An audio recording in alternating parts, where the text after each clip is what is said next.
High court తీర్పుల ఆలస్యానికి check పెడుతూ supreme court చరిత్రాత్మక తీర్పు వెలువరించింది. తీర్పులు రిజర్వ్ లో ఉంచడంపై సుప్రీంకోర్టు కఠినమైన బైండింగ్ మార్గదర్శకాలు పెట్టింది. వాదనలు ముగిశాక 3 నెలల్లోపు తీర్పు వెలువరించాల్సిందే అని తేల్చి చెప్పింది.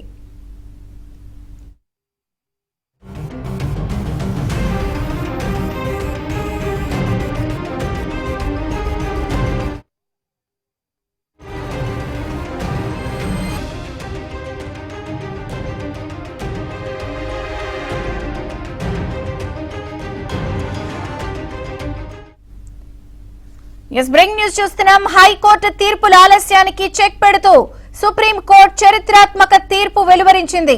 తీర్పులు రిజర్వ్ లో ఉంచడంపై సుప్రీంకోర్టు కఠినమైన బైండింగ్ మార్గదర్శకాలు పెట్టింది.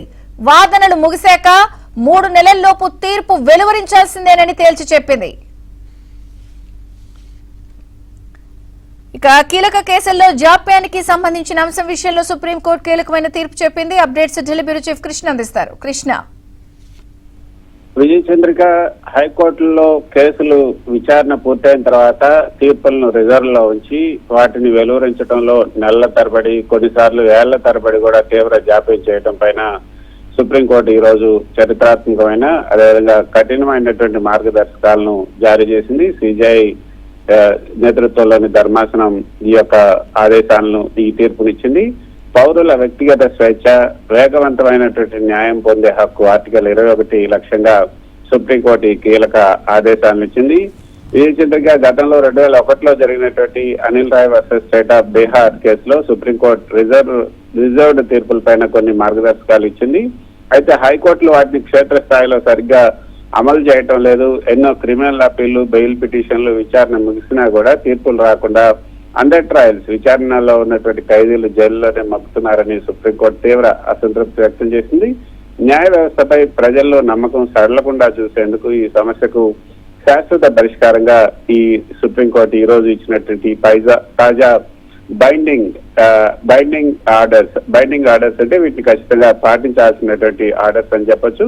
ఈ బైండింగ్ ఆర్డర్స్ ని ఈ రోజు విడుదల చేసింది. అయితే ఏదైనా కేసులో ఇరు వర్గాల వాదనలు పూర్తయి తీర్పును రిజర్వ్ చేసినట్లయితే గరిష్టంగా 3 నెలల్లోపు ఖచ్చితంగా తీర్పును వెలువరించాలి.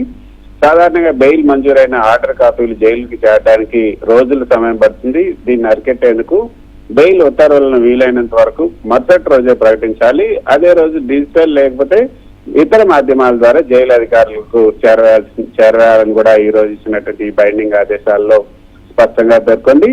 అంతేకాకుండా కోర్టులో తీర్పు యొక్క ముఖ్యాంశం ఏదైతే ఆపరేటివ్ పార్ట్ ఉంటుందో ఆ ఆపరేటివ్ పార్ట్ ప్రకటించిన తర్వాత దానికి ఉన్నటువంటి వివరణాత్మక కారణాలు, రీజన్స్ ఇవన్నీ కూడా 7 రోజుల్లోపు ఆన్లైన్ లో అప్లోడ్ చేయాలి.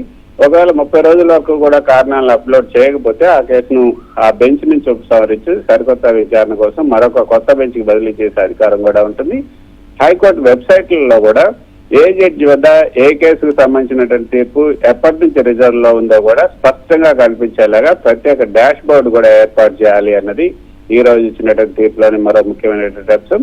దీనివల్ల న్యాయమూర్తుల జవాబుదారీతనం కూడా పెరుగుతుందని కూడా సుప్రీంకోర్టు అభిప్రాయపడింది. ఈ జాప్యం చేయబడినటువంటి న్యాయం నిరాకరించబడినటువంటి న్యాయంతో సమానం. Justice delayed is justice denied అన్న ఈ అంశం పైన న్యాయ వ్యవస్థపై విశ్వాసం పెరుగుతుంది. ఈ సంస్కరణల వల్ల సామాన్య ప్రజలకు కోర్టుల ప్రక్రియ పైన నమ్మకం పెరుగుతుంది. కాబట్టి బెయిల్ వచ్చినప్పటికీ కూడా సాంకేతిక కారణాలు, ఆర్డర్ కాపీలు అందకపోవడం వల్ల జైల్లోనే ఉండిపోయే అండర్ ట్రయల్ ఖైదీలకు ఇది ఒక పెద్ద ఊరట అని చెప్పొచ్చు. తీర్పుల ఆలస్యానికి బాధ్యత వహిస్తూ కేసులను వేరే బెంచీలకు బదిలీ చేయడం అనే నిబంధన న్యాయమూర్తుల్లో కొంత క్రమశిక్షణను, వేగాన్ని కూడా పెంచే అవకాశం ఉంటుంది. కాబట్టి ఈ గైడ్ లైన్స్ కేవలం కాగితాలకే పరిమితం కాకుండా ఉండేందుకు ప్రతి హైకోర్టులో ఉన్నటువంటి రిజిస్ట్రార్ జనరల్ నేరుగా రాష్ట్రాల చీఫ్ జస్టిస్, ప్రధాన న్యాయమూర్తులు ఎవరైతే ఉన్నారో వాళ్ళ ముందు ఈ నిబంధనల నుంచి తక్షణమే అమలు చేయాలని సుప్రీంకోర్టు ఆదేశించింది.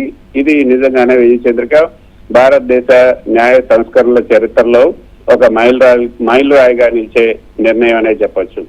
విజయచంద్రిక. Thank you Krishna.